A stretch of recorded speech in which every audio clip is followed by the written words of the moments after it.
And so much of this just comes back to that disciplinary focus. You write different things in different subjects, and it needs slightly different moves. In science, you might need to write in full sentences. You might be able to write in bullet points, but we still need to have those standards of handwriting, of spelling, of accurate word choices. What we know about GCSE science is if you get the wording wrong in your answer, you can lose marks hand over fist. So precision with language choices in writing, even in your note making, can be really important. Of course, in history, writing an essay, you need lots of moves. So that needs to be really specific, and teachers need to be confident in doing it. And one of the biggest areas I've noted in the research about writing is most teachers lack confidence in supporting struggling pupils.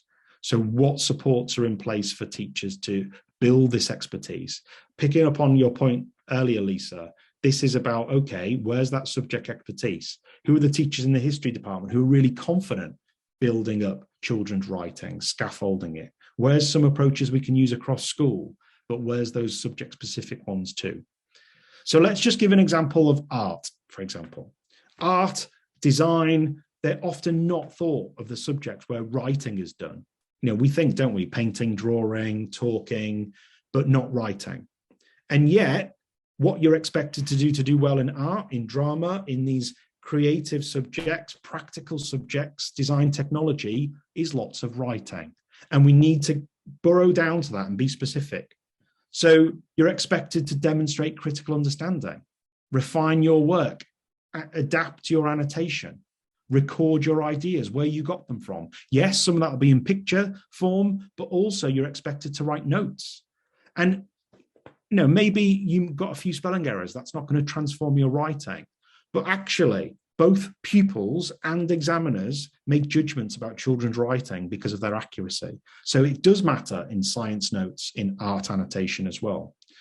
And the examiners are telling us this as well, that when pupils are giving word frames, sentence starters, little tips about to use their artistic language in their notebooks, that they get better outcomes. So, this isn't just kind of me preaching in terms of the power of writing. So what are the approaches to improve art annotation and design technology annotation? So moving from single words to 3-word summaries. I've seen it in my daughter Freya's in year 8, and in her work where she just moved from single word descriptions and labels to 3-word labels. And she's encouraged to use that artistic vocabulary. So just being really clear, 3-word summaries. Being really clear about the adjectives we're expected to add in to our descriptions and modeling those using, having word banks, all of those appropriate resources. Adverbs that we expect you to describe your art, both verbally and in writing, with lots of really precise adverbs about how you enacted that piece of art. And then there are certain sentence structures we can just use over and over. So in art and in design and in technological subjects, we can have these so that sentences. So initially, I use this so that it would create an effect of. And these formulaic sentence structures are exactly what the exam board tell us is really good for struggling pupils who struggle with literacy, but everyone benefits. And we can do those verbally as much as do them in writing too. And then lastly, there's certain language of evaluation that we expect.